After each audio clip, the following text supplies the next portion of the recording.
This episode of the Turf District podcast is brought to you by Shift Podcast by Alberta Innovates. Shift showcases the work being done in the province's innovation ecosystem, everything from health to clean energy. Join hosts Katie Dean and John Hagan as they interview the researchers, entrepreneurs, and businesses that are shifting our perspective about innovation in the province. Recent episodes included talks on increasing cybersecurity and creativity when being an entrepreneur. Find Shift Podcast by Alberta Innovates wherever you listen to podcasts or at shift.albertainnovates.ca. That's shift.albertainnovates.ca. Enjoy the show. Hey, fellas, we ain't gonna ever back down from nobody. I don't care who it is. This is a brotherhood. And if we stand strong together, we can't be denied.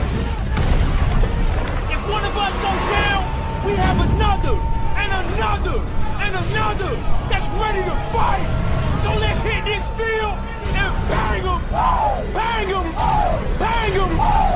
Somebody, light me up.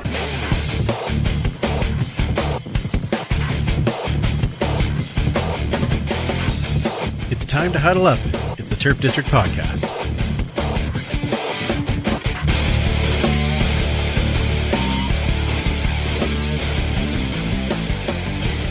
Welcome back to the Turf District, where we huddle up to talk all things Edmonton Elks and the CFL. And we are a proud member of the Alberta Podcast Network, locally grown, community supported. And of course, we are also a part of the Canadian Football Podcast Network. Welcome back this week. I have no idea what we're going to talk about this week. It's been a slow day for news, but we'll try and work our way through it. I'm so glad that we still have people that we can meet up with and chat football about. And in there is a positive. There is a win that we will talk about, but we also have an amazing guest. So let's get first to all of the wonderful regular gang, starting with the one and only. Oh, look at that. Superfan Mike is just a big S. Neat. Again? Oh, no. Oh, turn your camera off and back on again, Superfan. Because I have... do you see him? Weird. Oh, right here. Well, you know, the S, it's like Superman, Superfan. We feel... You know, like it's all right there. While we wait for that, I'll watch for that. Let's go over to Commissioner Kayla, who is also an S. What is going on here? Oh my goodness, we are getting lots of fun here. Let's try this. Hang on a second. It's fine. Oh, who put us in the mode? Somebody put us in together mode for some reason, and that would be a problem. Change it to grid mode. So let's go back here. Now let's try this. Nope. There! Hey, I can see Commissioner! We're working! Hey, hey, nice hat. Just a moment. Oh, look it! We do see Natey Adjei, who is joining us today. How are you doing, Natey? Oh, fantastic. It's always a pleasure to join you guys, like family to me. And, since I moved back to, Toronto, I haven't seen a lot of my Edmonton Elks family. And it feels so good to see you guys. Oh, we're so glad you could be here. Now, let's see if everyone else is now showing up. Let's see. We've got Commissioner, who is... Oh, there she is. Look at this. We've got the Stingers hat on. We've got Who Dat in the background. Yeah. Yes. Yeah. You were at all the games, right? The championship weekend, yeah. Yeah. And that must have been pretty amazing to be there yesterday when they won. Oh, yeah. It was such a... Okay, you know me and blowouts. I find them a little bit mundane. You know, I like the anxiety where I kind of want to throw up because I'm just anticipating the game. But in the long run, we won, so that's all that matters. But it was a lot of fun. That really is. Yeah. The semifinal game was intense. So I got that one was close, moment. Right? Yeah, it was quite close. Elam endings are the bomb. Yeah, absolutely. That was outstanding. Okay, let's try this now and see. Do we have 4 people? Oh no, we have 3 people and an S. Oh, poor Superfan. Can you hear me? We can hear you just fine. Yes. Well, just put some jantlers on that S and it'll be close enough. I'm sure there's somebody that is working on putting jantlers on there. We need that as an OBS thing where you can just add jantlers onto anybody. That'd be amazing. Fantastic. Yeah, but wait, exactly. No, Instagram has that. I tried it the other day. Instagram has it where you can. I'll show it to you. I actually did it with my little girl, where you can add them. Oh, you can add the elk's antlers. Yeah, yeah. I've seen. Yeah. Here, let me find it. Look, check this out. All right, can you see? There you go. Yeah. Awesome. Oh my God, she's so cute. Yeah, we did it. Oh, that's awesome. Yeah. Oh, hey, look, we have a Superfan back. Yay, Superfan. Where's the Jantlers? Let's see them now. There they Attaboy. are. Attaboy. Jazz antlers to get things going. Hey, that's what we again, need. I turned it off, turn it back on again. Hey, it's like you're in IT or something. It's almost like it's weird. Just call me Pennywise. Perfect. Natey, you have some exciting news over the past couple of weeks as you have now joined TSN 1050 Radio doing color. And let me tell you, it was super cool to hear you on. Like I went back and read and listened again after. I'm like, this is so awesome. I know the guy doing that. And you did an amazing job, man. Congrats on that. It looks like it's going to be an amazing fit. I appreciate that. I don't know if you caught it, but there was so many times where I was like super excited, and especially when DeVaris was doing his thing. And there were times where I would say stuff in my head, like how I'd be watching as a fan, and then I would catch myself like after the fact saying it actually out loud. And I was like, no, I didn't actually mean to say that. That was just in my head. I can't believe it came out. But no, it was super fun. It was a blast. It was like everything you love about game day without the fear of getting hit by another athletic human being, So it was fun. It was fun. I had lots of fun doing it. I can't even believe they're paying me to do that. I would do that for free. Well, don't tell them that. Yeah, don't. Hey, delete that part. I was gonna say this is on YouTube Live. I don't know how I can fix that, but You're all sleeping in Toronto. Don't worry. I bet it's late for them. Oh, that's true. That's fair. Yeah, exactly. Right. Well, tell us a little bit about how you've been. How's the family? How are things going? Being back in Toronto, and I know you obviously with the retirement, but how are things going? Good. In July, we had a new addition to the family. So we've got Congrats. 3 little girls now. And that was probably, thank you so much. That was probably one of the biggest reasons why I decided to retire. Like with the year off, family just became like such a big, I was already a big family guy, but it just became such a big part of my life, just doing all the little things like school drop-offs, making lunches, having tea parties, watching Disney movies, all those little things, you know what I mean? So the thought of like playing again and having us, because when you're playing, you got to be all in and, so you sacrifice a lot of time, not just during the season, but in the off season, like training and all those things. So, when we didn't have the season last year and, I started the podcast, I started getting like other media inquiries and I was like, and then other stuff outside of football, it was adding up to the point where, I kind of, not the fire was gone, but the desire to be home was, burning brighter than, the opportunity to play. So I was, more than happy to retire and spend more time with the family, but stay connected to the game while,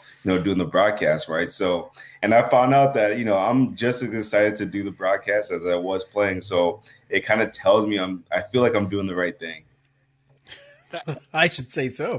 You're the sweetest girl dad I've ever seen. Like your Instagram just makes my heart explode. Thank you. You should see my wife's, Kayla. She's like all the girls. I'm like half of that. You should see hers. Okay, I'm going to follow her right now. I think it's going to be very important that on Instagram we see one of these tea parties soon. I think that's the important part. I got you. Gotta have a tiara. Okay. I'll tag you in it. Perfect. Thank you. I appreciate that. So now that you did make the decision to retire, did it feel a little weird when training camp was starting and people that you've been playing with are back in camps and everything else? How did it feel for you? Yeah, I feel like if it was a regular year, it would have been almost, I would have missed it a lot more. But the fact that we had the year off, it almost felt like, we're all retired for a year, right? And then, you saw a lot of guys, decide to hang them up. But, I had like a year to almost prepare for how I'd feel when, training camp would come by or the first game of the season would come by and how I'd feel. And I was like, last year I missed it so much, because I was still in that mode of playing. And then once I decided to shut it down, I knew it was the best thing for me and the family. It wasn't hard at all. It wasn't hard because I knew I'll still be going to the games and still being involved. But every time, like, honestly, I thought I'd miss it a lot more, but I don't. I miss the locker room, though, like the jokes, like with the guys. That's what I miss the most, because I'll be at home trying to, do pranks with the little girls, and the reaction is just not the same. You know what I mean? They're getting mad at me, like, "What are you doing?" So I'm trying to work it out the same way. Dumping the Gatorade over top of one of your daughters. Yeah. So I'll call all the guys. I'll call Trevor, Tavon, all those guys, and what's going on in the locker room.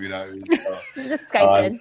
Yeah, FaceTime me in, and we're all good. But that's what I miss the most. But other than like the playing part, I love playing. I love the competition, but it's just I don't know. I still time to time I'm like, man, I wish I was I could run that route or do this, but just knowing what I'd have to give up to do it, it just made it easy, I want to know something then. Going back into the locker room, what was your greatest prank you ever played, and on who? Okay, let's go to another question. I got a few that I'm gonna bring back, because it's been like 2 years since I've been in the locker room, right? So like one that comes to mind right now is in every meeting we start off, right? We got the big projector that comes down. And so usually, every day I'll try to do something, put something funny up. I do lookalike, because my brain, that's how every time I see someone, I'll immediately turn to like, okay, what did I ever see this person from? What does he look like? So there was a Disney character from the movie Cars that Coach Moss, he had the ears and everything. I found him, Coach Moss looked exactly like him. So one of my best ones was, putting Coach Moss up there side by side with that Disney character with the big ears. And, he walked in and he's like, "Yeah, you got me." Everybody was cracking up. That was one of my best ones. Because, the head coach, like that's touchy, right? You don't want to mess with that, right? So me and Moss had a pretty good relationship, and that was good. But every day I'd go in there like 30 minutes early, like I knew the password to the computer, so I'd go on the computer and change the desktop logo. So when they put the projector down, all you see is a lookalike. So I'd try to get everybody. Oh, that's brilliant! So awesome. That's fantastic. You'll appreciate this. My oldest is in cosmetology, and so they brought home one of the mannequin heads for practicing for hairdos and all those types of things, and they brought it upstairs, and I'm like, "Oh, that's kind of creepy." I said, "Do me a favor, just put it in the fridge." And the next morning, my youngest opened the fridge. Yeah. He screamed. I wasn't even home. I heard about it after the fact, but I was like, "Oh, that's like just little pranks, right? Yeah. It's kind of funny. Like, let's watch what'll happen." Yeah. My wife is like, "You're mean, but it's funny." I'll still laugh. Yeah. Yeah, I'm all about the pranks and the jokes. That's just my DNA. And that's in the locker room is somewhere where you can bring that out, So that's missing a big part of my being. Yeah. Awesome. Kayla, do you want to do that next one? You never sent me anything. I sure did, but okay, that's fine. Then I didn't get it. Well, then I'll ask you. So the fingers game. She was living it up. They had a championship, parade right after the game. There's no way she got any emails or anything. Nothing. Not into it at all. I know you kind of already told us a little bit, but how was that first game in the booth? Like when you walked in and sit down to start, what did that feel like? It was so weird because even before that, I was like, the game. I got parked in the players' parking lot, right? So walking in, I'm like, okay, this is game time, right? But then it was like the first time in my life where I walk in, I walk in, and the same clothes I'm wearing into the building, I'm wearing on the field, and I'm wearing after the game. Right? So it was such a weird feeling. I'm like, okay, wait. I'm not going to go and get ready for the game. I'm just going to go and look at notes and then, then watch the game. But it was just a weird feeling because it was my first time ever doing that. And every time I've ever been to a CFL game since like 2013 or 2014, I've been, a player, right? So it was weird seeing all the guys like before the game, just warming up and just like, because the last time I was on the field, like I was doing the same thing, right? Just weird, but also I just felt super blessed to have the game back, right? Just because it's been a while since the CFL has been back, and to see the game almost just back, it was a good sign for me just to see that the CFL is back, and guys were doing what they loved, and I was transitioning, so I was like, man, this is awesome. Like I could see myself doing this, but the first time was weird. Yeah. Oh, I can only imagine. Well, let's get into our game from last week quickly, and then we will get into what may or may not happen this week, as the case might be. We'll talk about the Elks finally in the win column, 21-16 win over the BC Lions. There was lots of good to talk about in this game. Kayla, let's start with you. What did you like most about the game? Oh my gosh, we got past the 50. I'm so happy. I was like screaming and jumping out of my couch, like finally. I mean, special teams had a slow start, but it actually progressed as the game went on. So I'm very pleased with that. And I mean, we won. The offense finally got into the end zone. We won. I don't know what's better than that. Like, that's what I love about this. The offense stayed pretty consistent throughout the game. The defense was, we don't have to mention the defense. They're wicked. But yeah, special teams improved, but we'll talk about probably that after what happened as a result. Yeah. Yeah, probably. So, I mean, we got past the 50 on a return. I'm happy as a button. Okay. Perfect. Hey, Mike, who scored that touchdown for us? I don't remember. Ooh. Boy. Trying to set it up there for y'all. I know. Well done. Superfan, what's the good in this game? Lots of different good things to come from this one.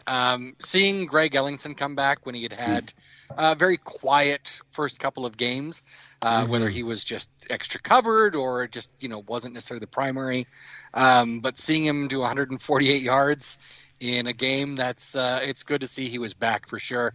But for me, it was the end of the game when Wilder just kept running the ball. He got the ball play after play after play, and he kept getting first downs. And just the confidence they had and the way the O-line could create those holes for him, that championship teams need to have a running game like that where even when you know what's coming, you can still get the yards. And that was pretty amazing to see. Yeah, absolutely. Natey, these are the old guys you were playing with. Most of them, I guess. I guess there's some that are different. But what did you see in that game? I saw a lot, honestly. But one thing that was glaring is, has Mike O'Reilly beaten the Edmonton Elks since he left? That just is weird. I mean, the last time he beat Edmonton was his first game as a starter in, was it 2012? Oh, way back. Yeah. Right. So I'm like, every time he plays Edmonton, it's like, even when, this week they said he felt the best he's ever felt. He practiced, mostly throughout the whole week, right? Especially because the controversy that's been going on the last the first two games. I was wondering who was even going to start, right? So but he plays, and he didn't play particularly well. And I'm like, what is it against him in Edmonton? Because I remember the first time we played him, they were teeing off, you know what I mean? And they had obviously BC had a bad line, but that was no excuse this time. Their line has been improved. But Kelly Bates went over there and, kind of turned things around. But I don't know. Mike, it just seems like he can't get over Edmonton. But Kwaku didn't play. Another point, Kwaku didn't play, but they didn't miss him. I was like, no, what happened? You know what I mean? Kwaku's out, and it seems like the defensive line didn't skip a beat. The defensive backs, Grimes, Mincy, who am I missing? Hoover's back there, Washington. I mean, those guys. Yep. Oh man, they'd be hell to go against in practice. They're doing a great job. So that defense has been unreal this whole year, except for Montreal. It was weird, but they got back to what they've been doing. Obviously, offensively, like you guys mentioned, Greg getting back to his old self. I was wondering what is going on? And I know I talked to Trev, and he's like, just watch this game. So no, it was good. It was good to see the connection back, because those guys go way back. I mean, those guys, Trevor could close his eyes and hit Greg, downfield on an in-breaking route, like 30 yards. You know what I mean? Like, that's the kind of connection those guys have, right? So it's good to see that back. Good to see Mike Jones, who get the first touchdown. See Tavon in there a little bit, getting some love after being on the bench the first couple of games. And Shai is still doing his thing. Who else? Darrell. I was impressed by Darrell not having a big game and the team still winning. So that's a great sign. Absolutely. And just to build off a couple of things you said there on the D line, Costigan had a massive first half, and the jig when he gets the sack, that was almost as funny as Jake Seresna's floss, but it was, it's getting up there. But Seresna got 2 sacks and no floss. I was like, come on. I mean, a year off, you can't expect them to be in mid-floss, mid-season floss. I don't know. I mean, I think he should be cut. Come on. Get the floss going, man. Anyway, no, they had a big game. And the only other part that I want to talk about that just was one of those moments of like, oh, man, I love this game. That block by James Wilder Jr. when the guy tried to jump him, and all of a sudden it became WWE, and he threw him to the ground. Man, that was... Can't mess around with James when you're in WWE type situations, because that guy is, he's a vet. He's a veteran WWE man. So you get in those kinds of situations, he's going to suplex you. What do you expect? Right? So, Lacombo, you got to come jumping in the air around Wilder. He's going to rock bottom. Come correct. Oh, to me, that was just that was amazing. And I watched that GIF over and over, and it never got old. That was really nice. So those are some really good things. Now, Kayla, you talked about the special teams being better, but overall, though, I mean, they had one good return. Then the rest, and Natey, you were a special teams guy. Yeah. Are you seeing anything that's just not? Because to me, it doesn't seem like there's aggression on the blocks. But I don't know if that's what it is, or is there something else that we're missing?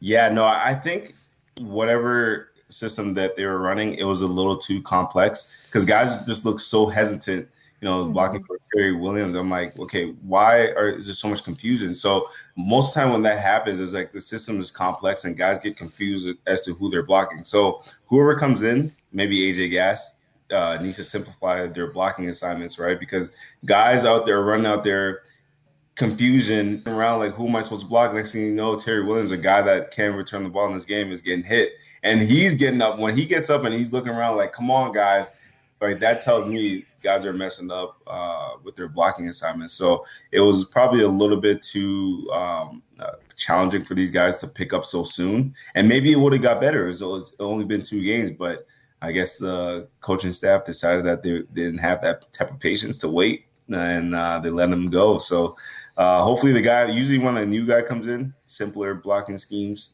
should work, and then they can expand on it as the season goes. Well, yeah, I hope so. Like you said, Chris Rippon relieved of his duties there the next day. Him and Elizondo got into a bit of a match on the sidelines, and it truly did look like one of the things that Elizondo said was, "What, are you, an idiot?" And I'm like, "Oh, that's not going to go well. Yeah, that's not good." I saw something like that. Was in BC with our Moss. What's that? It was Moss going after Moss and our old. Who was that? Who was that special teams coordinator? Coach Jackson and Coach. I can't remember his name. And I just talked to him the other day. McDermott. There you go. That's the last time I saw that, and similar results. And I love Coach McDermott. He got the short end of the stick. He was a really good special teams coach, but him and Moss just having that little back and forth, that's never good for a special teams coach. It seems like every time special teams coach have those kind of interactions with the head coach, they're just gone. Yeah, that's pretty much that's a big flag, right? So, Mike, anything else in this game that you want to talk about that you wanted to see improved? I think that was basically it with special teams. We started doing so much better as a unit. I mean, we had, 433 total yards to 184. Yeah. So 128 passing, 56 rushing. We kept the run game from being too much of a threat, with, Shaq Cooper being someone that should be fairly familiar with the team. And obviously Riley would be as well. And I don't know, there's just not nearly as much to talk about it unless you're really just nitpicking and other than the special teams and, allowing, a 57-yard return on us. That was, that wasn't great. But otherwise we kept them fairly contained. So I have something to nitpick. Oh, good. You're always good at picking nits. Yeah, there you go. Yeah, go ahead. Yeah. It's not so much of maybe an improvement, but a caution. I saw Morgan lose his temper a bit on the back. I don't want to have like another Cyclone Glass or, that kind of situation where you're young and you just like, I know the emotions are running high, but hopefully Thorpe kind of pulled him aside or somebody like, yo, you're emotional, but maybe like reel it back in because that's all we need is to start getting penalties back in the DB. Yeah. Like, no, just squash that before it gets out of control. If that's what it is. I just saw a couple times where he was quite emotional and I'm like, stop, no, not this again. Yeah. See, that emotion is good when it's channeled in the right way, right? Mm-hmm. But when you start getting penalties and guys start getting you off your game, then it's like, oh, come on, man. Like, we saw that a couple times. I remember, Chris Edwards, a few guys. I'm like, come on, man. Not when it's 3-1, not when it's, what I mean? We're about to get off the field and, it's amazing when you can channel it and use it to your advantage in the course of the play, right? But once it starts getting to the point where you're hurting your team, that's when you want to almost pull a guy out and, just get someone in there, get him to relax for a little bit and then come back once you kind of cooled off. Yeah. Yeah. And you're right. That was an issue before. So it's, you get that moment of, ooh, we're getting a few more penalties here, but now it's reeled it back in. So that was a good thing. Couple of BC kudos. I know he didn't get the ball a whole lot, but man, Lucky Whitehead is interesting to watch. That guy's got some speed. Yeah. And I was pretty impressed. The combination of him and Burnham, I think one of the things on the O-line for BC is the loss of Figueroa was huge. Yeah. And so if Mike gets a little bit of time and you've got those two guys that can really burn out, that is going to make some interesting offensive plays for BC. Yeah. And they're so different too. Like they can both get downfield, but just in different ways, right? Lucky's like super speed, super burner. If he gets one step on you, it's over, right? But Burnham, you could be even with him and like Mike could put in the perfect spot and he'll make an accurate back catch look routine, right? The guy's like Spider-Man out there just right. So that's just, and then you mix in Lamar Durant too in that mix, who's like a very, very solid Canadian receiver who can do it all fast, big, strong. I mean, they've got quite the receiving core. And then Dominic Rhymes, you forget about him, but he had 1,000 yards in Ottawa. In Ottawa, of all places, this guy had 1,000 yards. So, once they get rolling, it's going to be tough to stop BC. But it just shows you how strong Edmonton's defense can be when they're clicking. Because to stop an offense like that, and you're right, Fig going out, that was huge because that was like a turnstile. Like guys were taking turns, like, yo, let me get him next, So. Put me on that left side. Yeah. Yeah, that's where I want to go. These D linemen do that, especially in Edmonton, like Kwaku, Mike, they all rotate when they smell blood in the water. Oh, that's funny. My son started playing defensive line this year, and so I told him, I said, well, once you find the weak guy, just move to that spot. Let's go. Here, I'll switch you. You go get this guy. Yeah. I told him to line up like Kwaku because he had the one kid he kept going up against kept hitting him high, like he kept putting his. So I said, well, line up like Kwaku and come underneath one time. He won't do that again.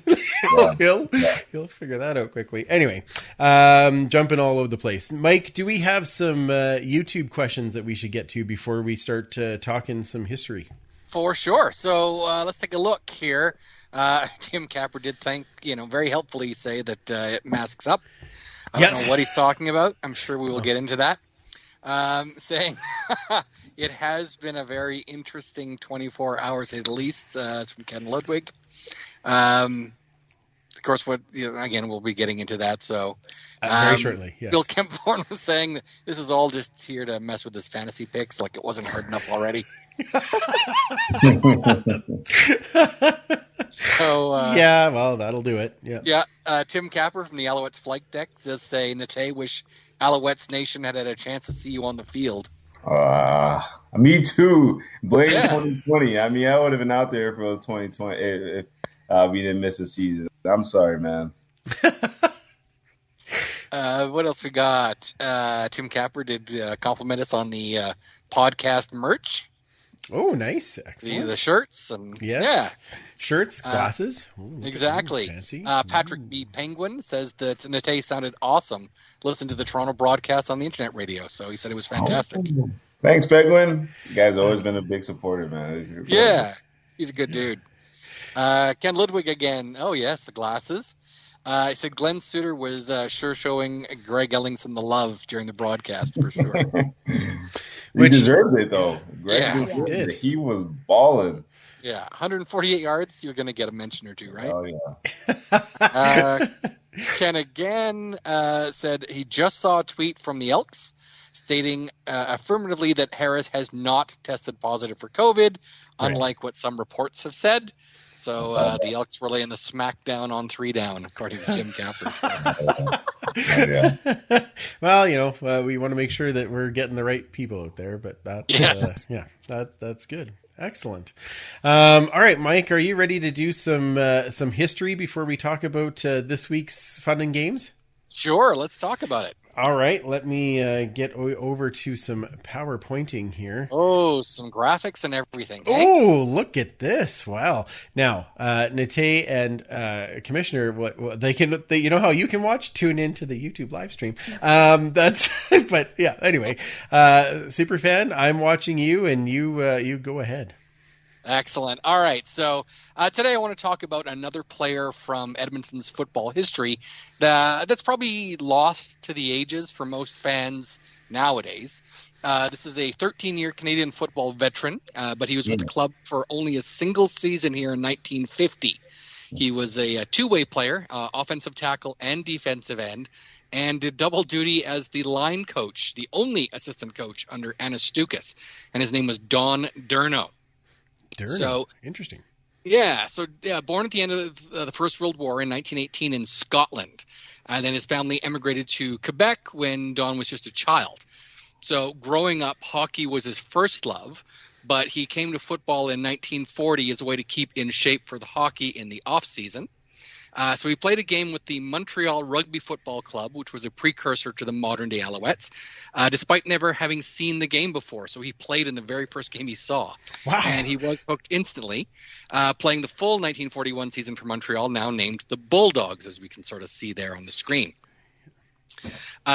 So as this was wartime, he served in the RCAF as a physical training instructor, and then he continued his senior football journey, winning the Grey Cup in his second year in football with the Toronto RCAF Hurricanes.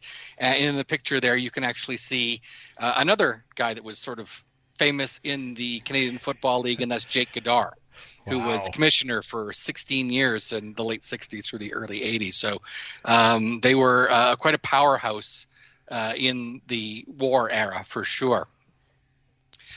So after the wartime, then he jumped to the Western champion Winnipeg RCAF Bombers in 43, and he did find himself again in the Grey Cup, but this time they lost to the Hamilton Flying Wildcats.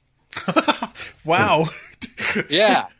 So post-war, he was with the Toronto Indians of the ORFU, which was the Ontario Rugby Football Union, before playing briefly for the Chicago Rockets, of the All-American Football Conference, which was sort of a competition for the NFL for about 5 years. We got a lot of our original imports from the AAFC back then. Then he went finally back to his hometown Montreal Alouettes in 1947, and then finally the Senior Argonauts in 1948 and 49. So, meanwhile, in Edmonton, the team had just finished its inaugural season since coming back into senior football. And so they finished in third place in that first year and missed the playoffs because only the top two teams back then made it. But it was still considered to be a success, and it was a hot item in post-war Edmonton. So head coach Anna Stukas and the team general manager Al Anderson wanted to build on the buzz the club had created around town. So Big Stuke used his contacts with the Argos, which was his former team, to bring numerous players from Toronto and the other Eastern clubs as well, but mostly the Argos, to bolster his roster and sort of compete with the established teams in the West. So players that joined that team from the Argos included three-time Grey Cup champion lineman Frank Morris. We also had lineman Bill Briggs, fullback Mike King, and Doug Pizer, so that's a tight end or receiver, and then player coach Don Durno. So Edmonton avoided a sophomore jinx in 1950, going 7 for a respectable third place in that second season.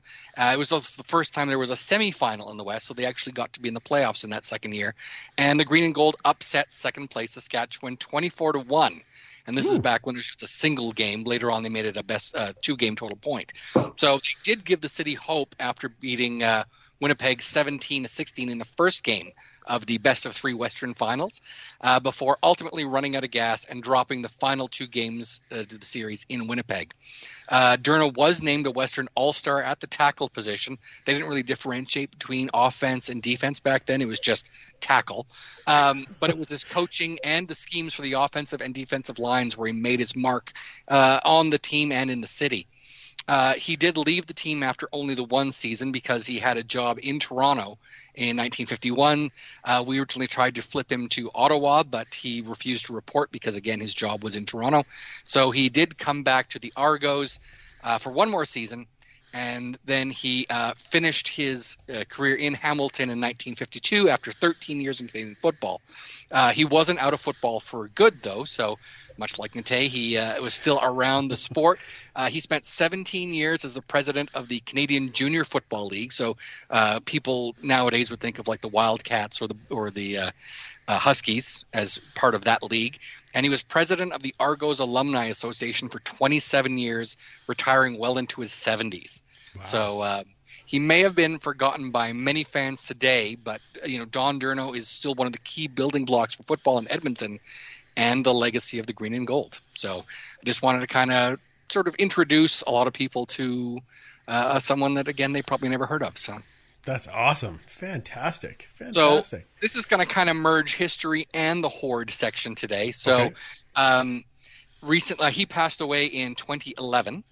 Okay. And his family finally went through some of his stuff and decided to sell it off. So the first thing that they sold off, this is a jersey from his time in the Montreal Bulldogs in 1941. Ooh. So this has survived 80 years, and it's in fairly decent condition, right? Yeah. The next thing that sold was his 1948 and 49 Argos jersey. Again, very, very stellar. This is right after they had won their 3 in a row from 45 to 47. He joined just after that, just missing the playoff team. Again, it's got some tears and everything else, but still in absolutely gorgeous shape, and didn't sell for too much money considering we're talking something from the 1940s. And then the last one they sold was a 1951 jersey. Oh, 51. So right after his time in Edmonton. So they had the white before, the right after, but they didn't have his Edmonton jersey, which is kind of too bad. But let's be honest, who can afford that? So certainly not me. So that was one for his final season in Toronto before he went there.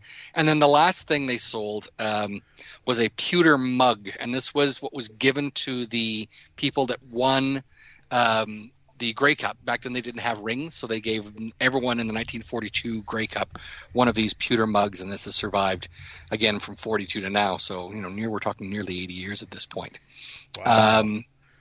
So what I wanted to do is I wanted to kind of show with the person that bought the pewter mug came with something extra, and they wanted to send it to me. So I figured I would sort of do some live stuff now. Nice. You're switched there. Yeah. So what we had with the mug was, and I don't know if I can hopefully make this out, but this is a program that for a banquet that was given in honor of the team in 1950, November of 1950, for being in the Western finalists, because there were two different leagues, right? So I don't know if you can quite make it out. It's a banquet and dance at the Trocadero Club, given by the city of Edmonton. So what this has in it, if everyone can sort of see it. So there is the complete roster of the 1950 team. Wow. You can see Durno there over on the left, which it's facing down. So he'd been the right tackle and the left defensive end when he was switched to defense. I don't know if can you see that? Yeah, a little bit. Yeah, I can see him there now. Yeah. Perfect. Yeah. So there's Durno. He was the starting guy there. It also had things in here like the menu and the plan for the night. Everything else. Wow. But what really was most important was on the back. So this belonged to Durno, and everyone there was taking off and not necessarily going to see each other. And this is in the days before Facebook. So they ended up signing everyone's name on the back. Wow.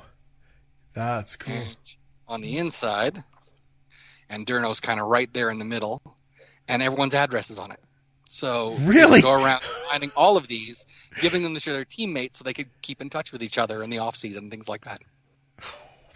Wow. So yeah, address on. That's cool.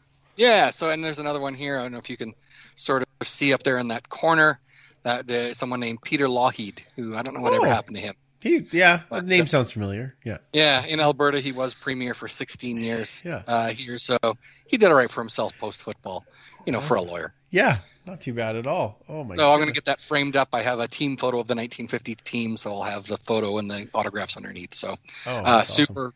Fantastic of the guy that bought the mug to be able to get that off to me. So I was really grateful for sure. Yeah, absolutely.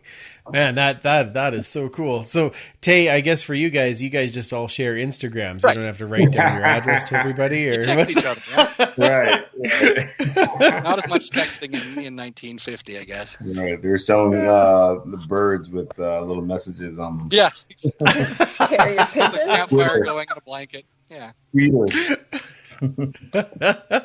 Yes, smoke signals. Just look at this time. We're good. Yeah, that was awesome, Superfan. Thank you. That was amazing, and I think our timing worked out well when we were going through the PowerPoint. So that's good. Yeah, exactly. All right, let's talk about this week because now we have a few things that I'm sure a few people have on their minds. Before we get into the game part, I guess. So the news broke today. I guess yesterday. The Elks canceled practice, and then the news came out that they had a number of players test positive for COVID. That number today has gone up to 9 players, and then of course we had the 3 before. So we're looking at now probably 25% of the team at some point or another has had a positive test. So. And was it last night? I think it was last night that they confirmed that they have postponed the game. So, and we might have kept Natey up too late. Now his camera's off. I can't see anything. He's all. That's it. Natey's like, okay, I'm going to bed. Yeah, screw you guys. I'm going to bed. So that news comes out. Obviously troubling to be the team that has. The cases that are now, driving this into where it's going. No specific plan for rescheduling as of yet, but we know that it's at least in the rescheduling phase. And then we'll see how things go. And obviously the CFL, the main goal is to get it postponed and rescheduled at some point. Natey, I know you're all set for your second game against the two teams you played for. It's all firing up. What did you think of when you heard this news? Disappointment, right? Disappointment because, the league put in protocols. They had almost a year to watch how the NFL did it, and they put in these protocols. But it all relies on players getting vaccinated, right? And to prevent something like this happening. And I know in Edmonton, the vaccination numbers are pretty low. So this is something that was almost inevitable.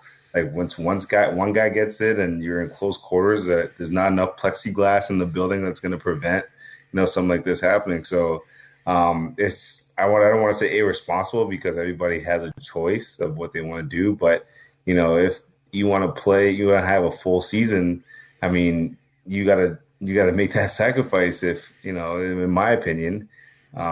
So if I'm an Edmonton Elks player right now and, I'm not vaccinated, I'm just going to ask myself, am I doing everything in my power to help our team win? And if the answer is yes, then that's your choice. But I just have a hard time understanding, because the guys I've talked to, the guys that aren't vaccinated, I haven't heard one good reason why they aren't, right? So I just feel bad for the guys that are, and the guys that have done everything in their power to play, and they don't get the opportunity to, and they're most likely going to miss game checks because of this, right? So, everybody has their choice to make. That's what the deal is, right? You can make the choice, but you got to live with the consequences.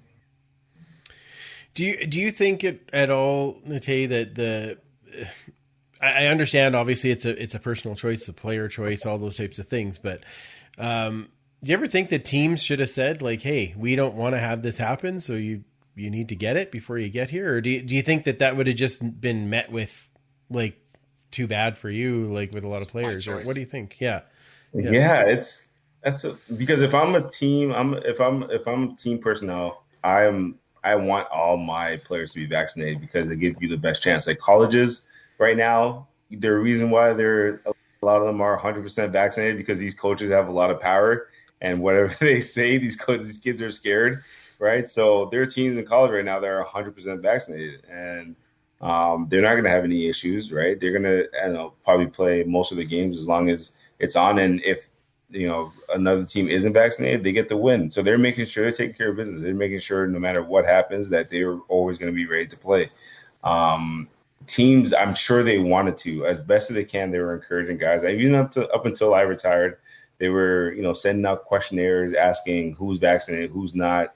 Having people come talk to the team via Zoom or Skype and explain the benefits of getting vaccinated, right? So the teams did all they could. I know that. I know they did all they could. They wanted everybody to be vaccinated for this very reason. Yeah. And we're here, they're probably wishing they did more. But there's only so much you can do. These are all grown men who have all access to vaccines, right? It's not like there's a vaccine shortage. So if anybody wanted to get vaccinated up until this point, they could have. So it's just disappointing because the league works so hard. We all know what the league went through not having a season. The league worked so hard to come back and to have something like this happen, and it's frustrating. But what can you do when the decision is not in the league's hands? It's in the players' hands, right? So. Yeah. Is this maybe an opportunity for some of the people that are on the practice roster, for instance? I know that they're kept separate from the regular roster. So. Yeah, it could be an opportunity, but if say the Trevor Harris was out, would you even want to play? You know what I mean? Say the whole Ruby, Beard, and O'Donnell are all out. Would Trevor even want to play? Let's wait. You know what I mean? So yeah, it would be an opportunity for some guys, and but the quality of a starter in the CFL versus a practice roster guy when it's multiple, it goes down dramatically. And if I'm on the team, I'm probably wishing we wait or postpone the game because it's gonna be tough. It's gonna be tough. That's if you can postpone too, right? We're getting some questions in the YouTube chat. Okay. What are thoughts on double vax requirements or even single vax to attend games at Commonwealth? Now that BC and Calgary have said that they are going to require all fans and staff to be at least the single, if not double vaxxed. I believe that's a smart move. I don't know how you guys feel about it, but I believe it's a smart move because, it's where the world is going right now. You look at all these companies, all these Fortune 500 companies, they're requiring it for their employees to be vaccinated before they can come back to work. And football is no different. If you're having people come in and potentially jeopardize other people's ability to work, that's not good for business. And that's not good for, the bottom line, of course, right? And I know SAS hasn't come out and said that they're, required, and, just people the two, saying, they're kind of looking out for the bottom line. But I mean, it's kind of backwards, because if you have a bunch of players and personnel that can't come to work because they have COVID, then there's going to be no game anyway. So I don't understand. I think it's a smart move to require it. And I know, but it's still everybody's choice at the end of the day. Like, I don't know what you can do. I don't know, like, because they're going to have to require players to get vaccinated pretty soon. I know the Canadian government is requiring people to be vaccinated to fly, right? So there's going to come a point where guys are going to be vaccinated or they can't go to away games. So what are you going to do? Right. Hop on the bus.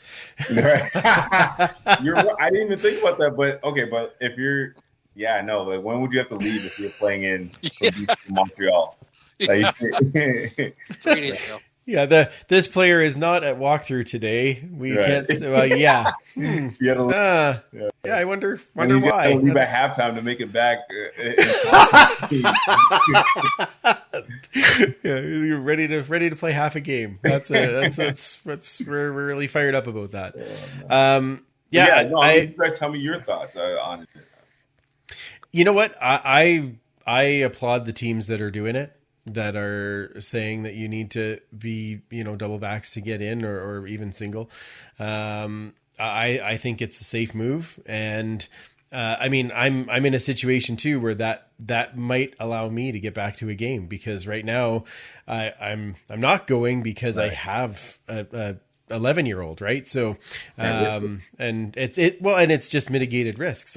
My work gives me enough risks as it is. I don't need that on top of it. So, but I think it's a good move. And I think there's lots of people who are applauding the teams that were doing it voluntarily, even beforehand, right? You got the announcement from Hamilton and Ottawa and Toronto, of course, with MLSC and the way that I really appreciate the fact that they handled it that way. And some people won't, and I understand that. But I don't know. I think if you want to have the ability to go and enjoy these other things in a safe manner for everybody that's there, I think this is a good way to do it. But I mean, it's like any business, right? You don't even blink twice at a no shoes, no shirt, no service. Mm-hmm. Now it's no shoes, no shirt, no vax, no service. Like, you have the choice of not going or going if you're not vaccinated. So I think if they make it so it's for, especially when you've got 70 to 80% of the population at least single vaxxed, it seems like you're protecting the 80% over the 20 at that point, right? So regardless of your stance in the position, you still have that choice whether to go or not. Well, and at a football game, I mean, no shirt is kind of required for some people. Well, especially in Saskatchewan. I mean, really. Yeah, it's no shirt and a watermelon. No body paint, you're not allowed in. That's right. Get out. That's where we're at. Kayla, anything you want to add to that? I don't really have an opinion. I think it's way too divisive that it's honestly something I don't even like talking about. Because whether my opinion is for or against, I think we're entitled to our own options as a person. And I respect that. And I respect people who will get vaccinated.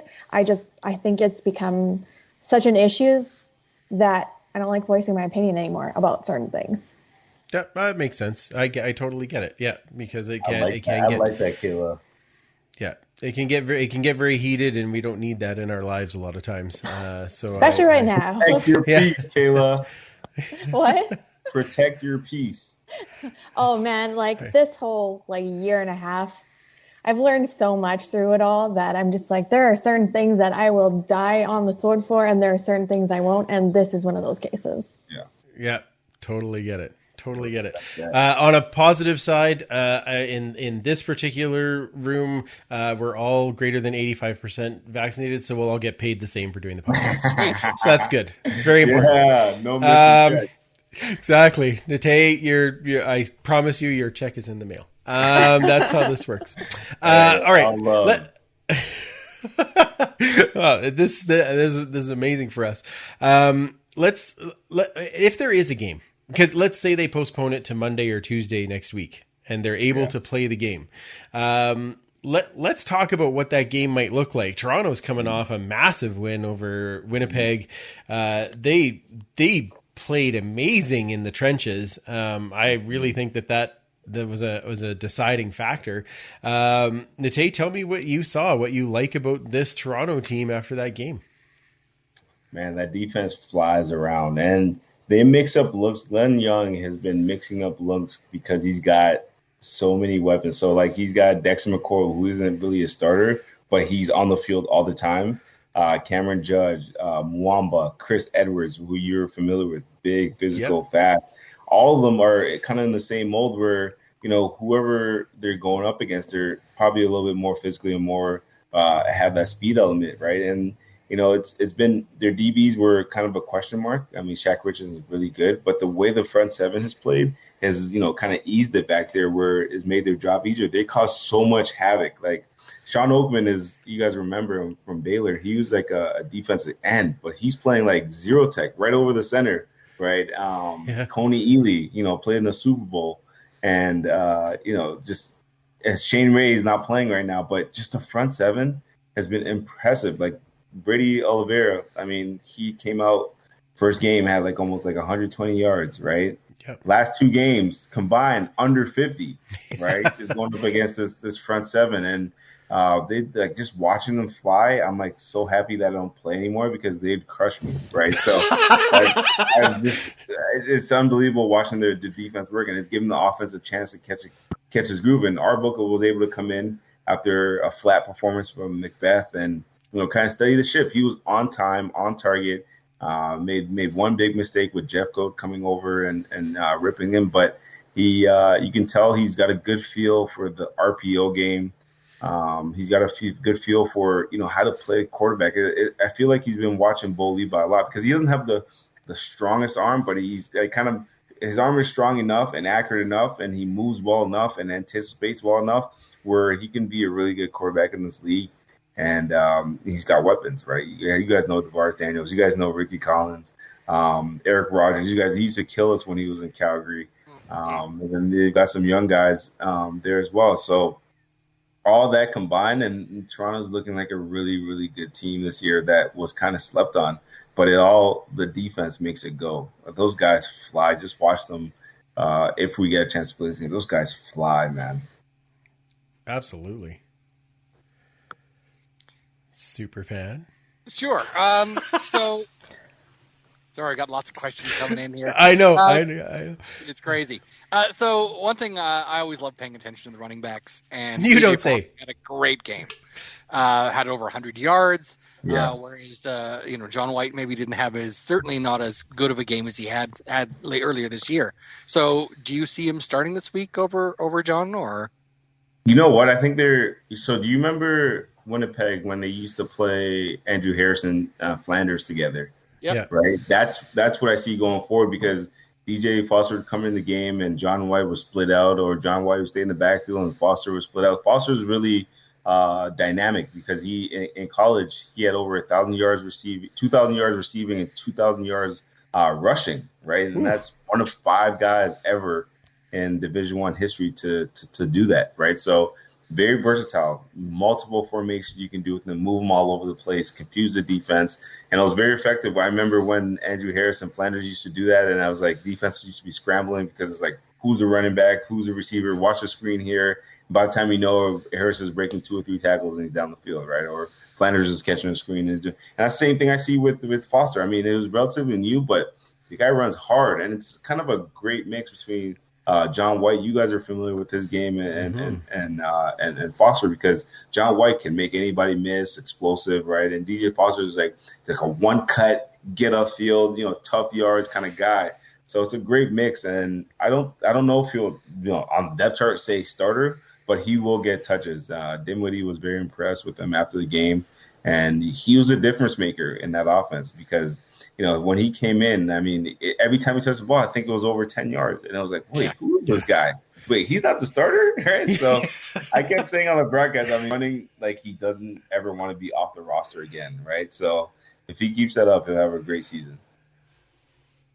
Oh, that's fantastic. Now, one other part I want to talk about that game with you, because you were there live and watching the Alexander hit on Tavares, and that facial expression I think tells us it all. What did that look like live? What did you think at the time? Other than the fact that you're probably happy you're not out on the field at that moment. Yeah, oh my! I didn't even know CFL hits sounded like that and looked like that because I saw that and I was like, "Whoa, my God!" I'm like, first of all, I'm like, DeBarge, are you okay? Because the way his helmet flew off, I'm like, "Oh my God, he's not going to be okay." And then you see the replay and you see the DB kind of have his legs from behind and almost propel him into the hit, so it was even worse.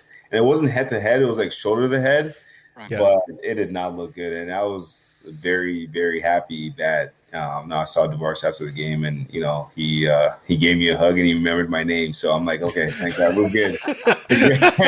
we're good. So just happy he was able to make it, walk off on his own power, and then it seems like he's going to be okay. But those hits are kind of unfortunate. I was just confused why they didn't throw the flag on the field, but then they said, because of the nature of the injury, we're going to review it. And then they came back and added the flag. So I'm like we all in the stadium. I mean, there are people, when there's an accident and people just stop to stare. There are people in the highway in Toronto just after that hit. It caused traffic, right? Everybody saw that hit. And I don't know how the refs didn't see that hit. So it was something else. But I'm happy DeVars is okay. And probably some fines going to be levied after that.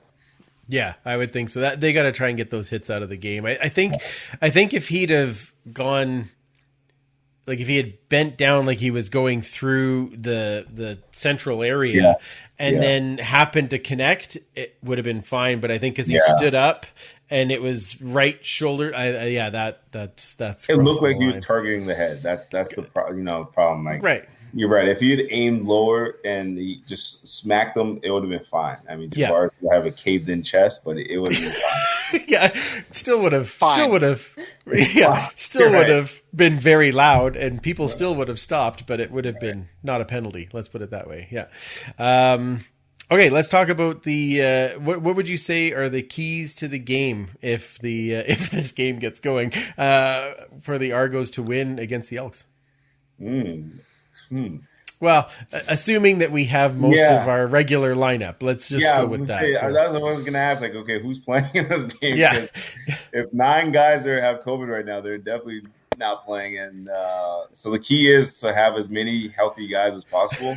First for good. Edmonton, and then Toronto. I mean, they played really 2.5 good games, right? Because I mean, when Macbeth, he had a tough game, game 2 against Winnipeg, right? Mm-hmm. So, and the plays were there. You could see the plays were there. They were just missing. Like the bars a couple of times was wide open on double moves, and we were just missed, right? And it changed the complexion of the whole game. So, if the coaching staff, they see Dinwiddie seems to have a good pulse on how to call plays, how to draw plays, because he's getting guys open left, right, and center, and he's got great talent. So the key to me would be.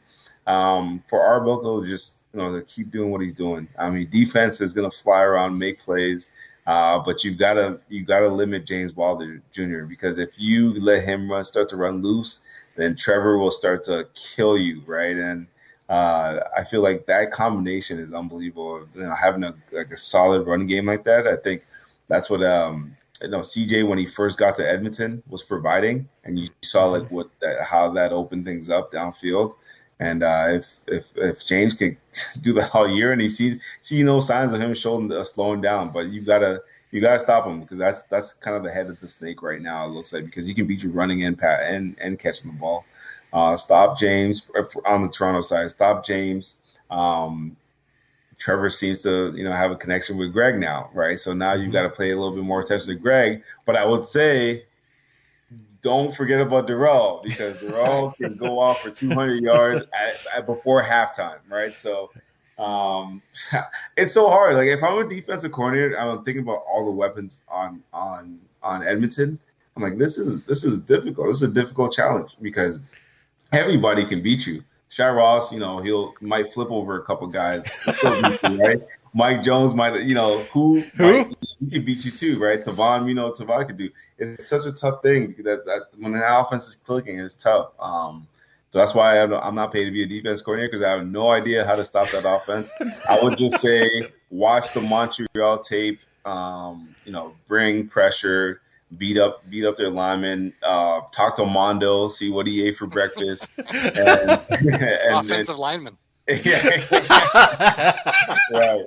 And try to do that. But man, it's tough. And then on the Edmonton side, I don't know. Because right now I'm thinking about their last two games, and they were really good games on for both teams, right? And all aspects of the game's offense, defense, special teams played well for both teams, right? So that's why the chess match is unbelievable. Because what is Thorpe gonna think about? What does he want to stop first? Does he want to stop DJ Foster? Does he want to stop the RPO game? Does he want to bring pressure and get Arbuckle off his game? Right? Then these are all the questions he's going to be asking to his coordinators in meetings, and they're going to divide up a plan to stop Toronto. But man, thank God I'm not paid to be a defense coordinator. You guys tell me what you think. It's tough. I was just thinking about it. It's tough. Kayla, if they're playing, what do you think for the Elks? What do they got to do? Well, I wish I would have watched this game. Unfortunately, I wasn't home all weekend. So I have to go back in and do my homework. But through the highlights, it really looked like Winnipeg's defense was really tentative to actually attack the ball. They kind of looked like our special teams. That's only going off what I saw in the highlights, not saying that's how it went. But, I mean, how do you plan something when we don't even have a special teams coach right now, or who's going right? Like, I don't. AJ Gas. Oh, we wish. Get in the end zone. Yeah, well, yeah, he's working with the Golden Bears now, though. Like, you never know, I guess. Yeah, I've always want to have more than one job. Imagine.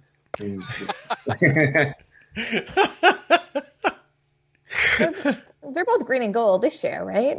Right. Sure. You probably wouldn't have to change. Just go from his golden Edmonton gear to the Golden Bears gear, and the same colors. Perfect.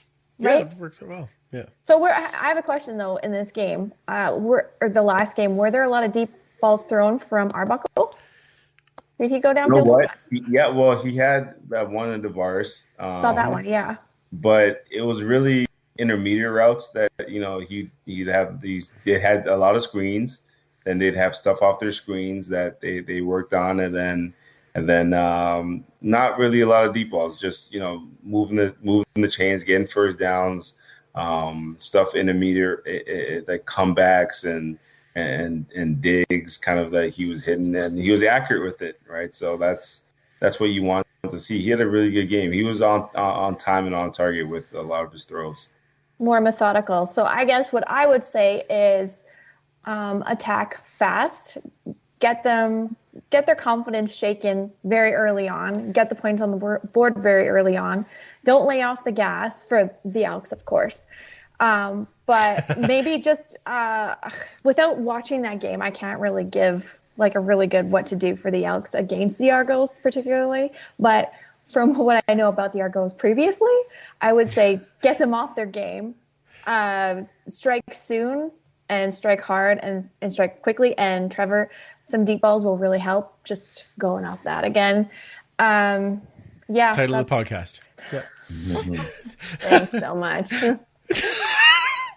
I couldn't resist. Come on. Yeah. But yeah, with everything going on, I don't know what, like Tay said, get healthy. Yeah. And get a coach. I don't know. all those important things, Superfan, what do you got? We have said this every week. I don't know if it's like we're recording, but we have 3 rookie linebackers, maybe 2 now that Brian Walker could be back. But I mean, he's the strong side, Rich the weak side guy who's more of a run stopping.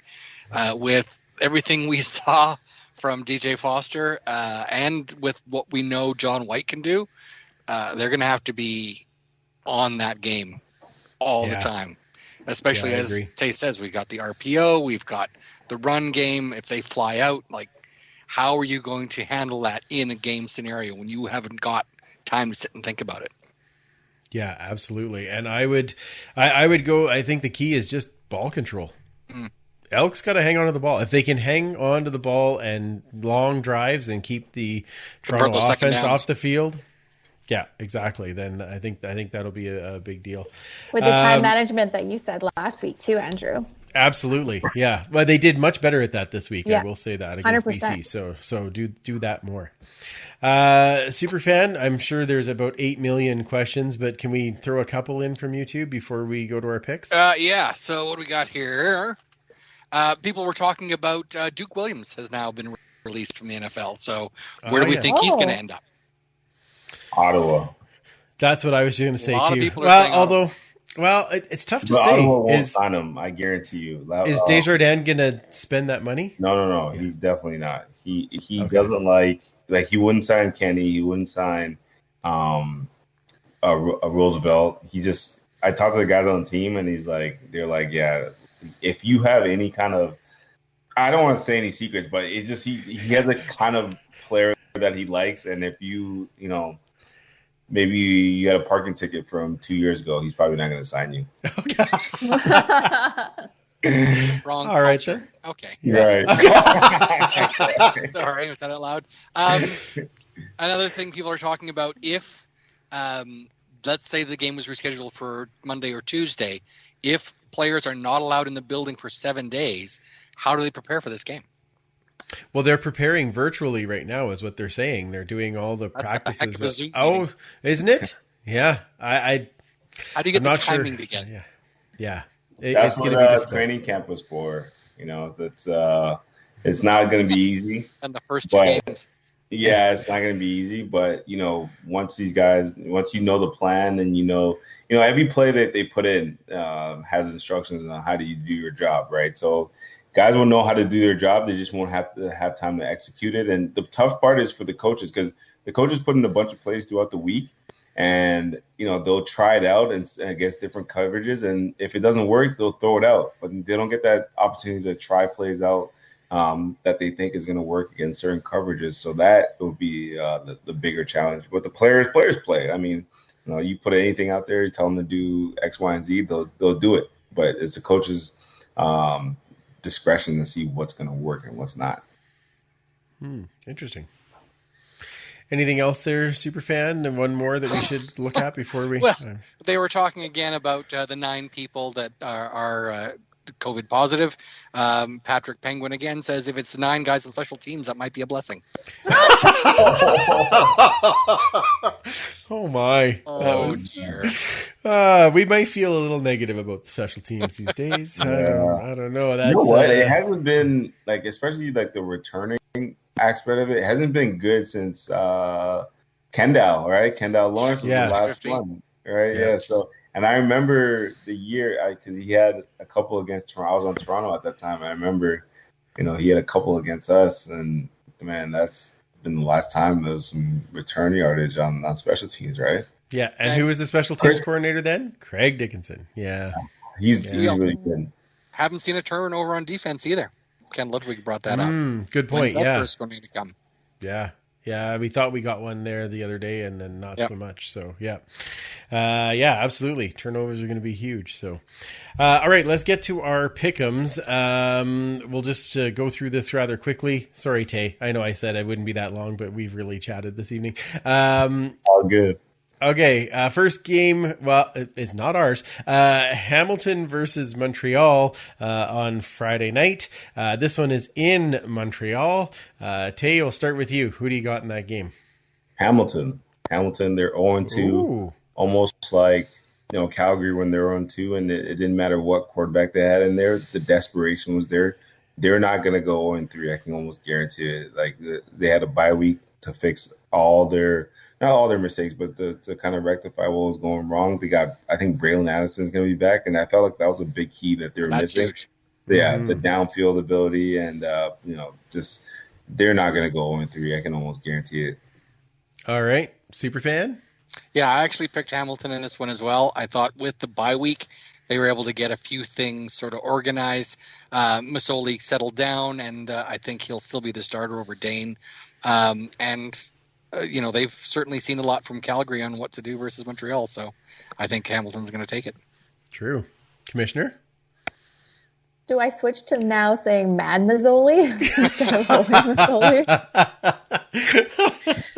Wow. Yeah, I mean, I love watching Montreal play. It's such a treat. Even when they beat us, I was like, you know what? Well deserved. That was a wicked game. But again, it's a stupid Calgary thing. Are they really going to go 0-3? Probably not. So I always pick Hamilton, and I feel like that's so boring, but I'll pick them again, Hamilton. All right. Well, then I am going to be the one that is out of the box then, because I'm going with Montreal. I think they bounce back in their home opener.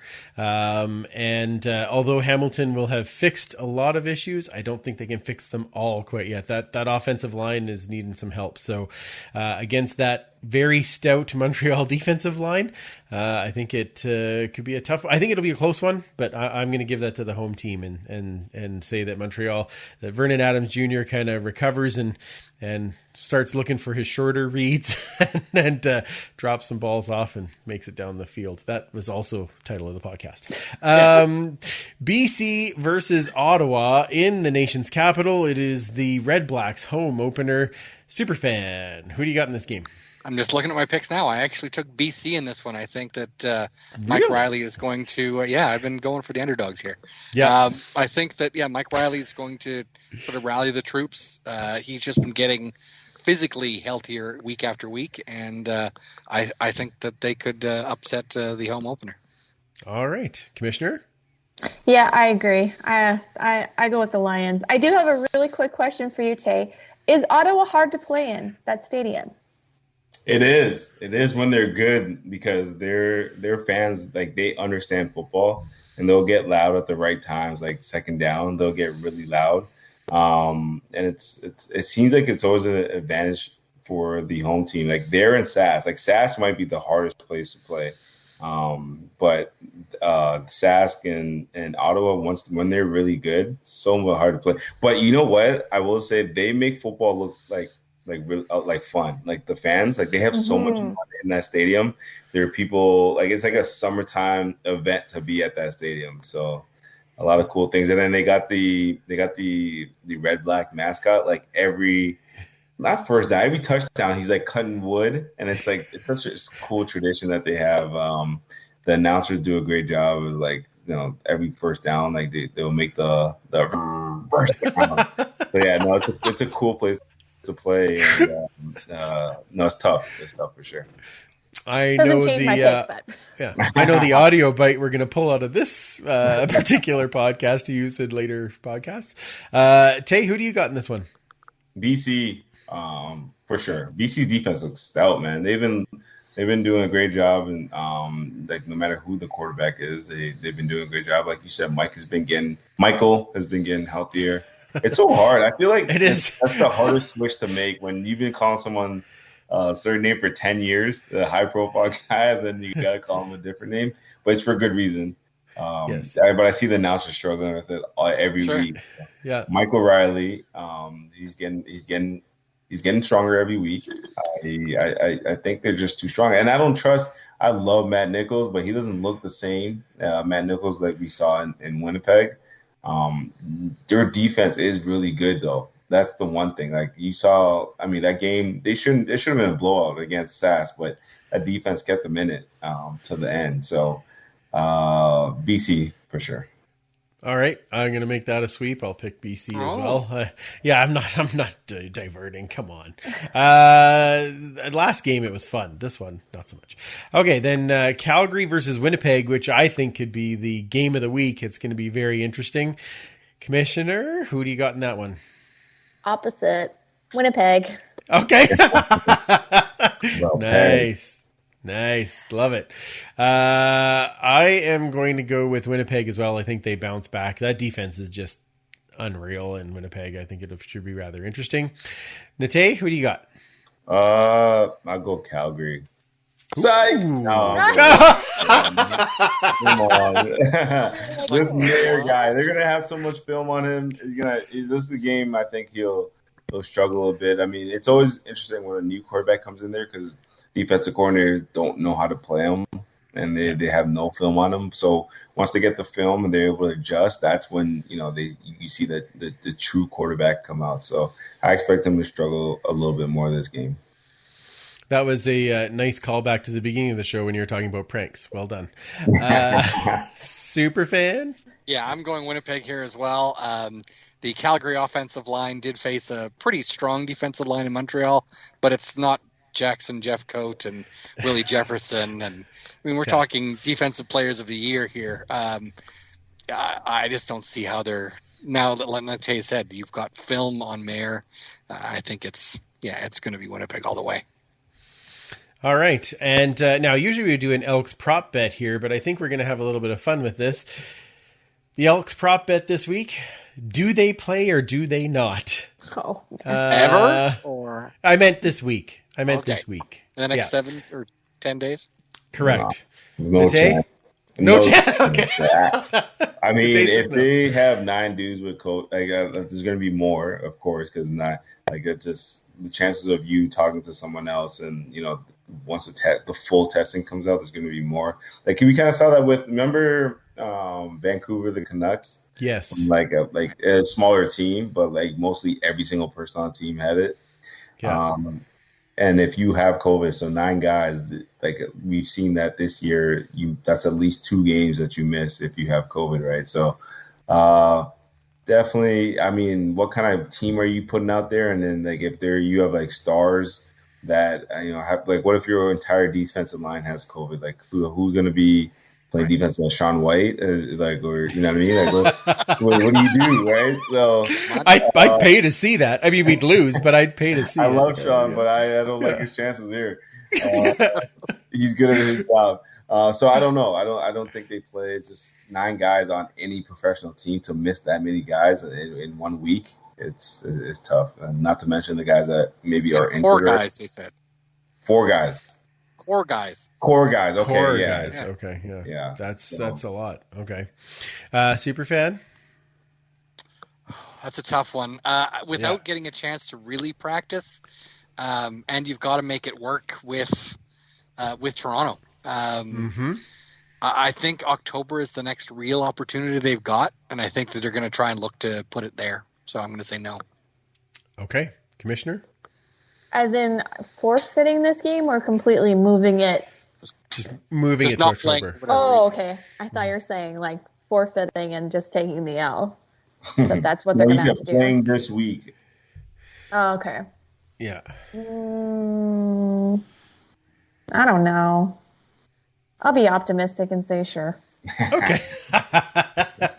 All right. I agree with Mike. I think it'll be pushed to later in the season. That's what I think they'll do and see how it plays out. But I mean it's early enough, but it could even affect the Labor Day game, and that will be interesting if it comes to that. But that's a whole other thing. We'll see how that all goes. All right, before we get to finding all the things about where everybody finds you, Tay, and all those fun things, this episode is also brought to you by the Alberta Association of Optometrists, proudly celebrating a century of caring for Albertans. 1 in 4 school-aged kids has a vision problem, yet 80% of learning is visual for a child. That's why booking family eye exams with an optometrist helps ensure learning success. You can't detect hidden eye problems, but your optometrist can. Alberta Health coverage towards annual eye exams is available until your child's 19th birthday. The Alberta Association of Optometrists represents almost 800 doctors of optometry in over 80 communities across the province. Members are highly trained, regulated health professionals who provide primary eye health and vision care to Albertans. Learn more and book your family eye exams at optometrists.ab.ca.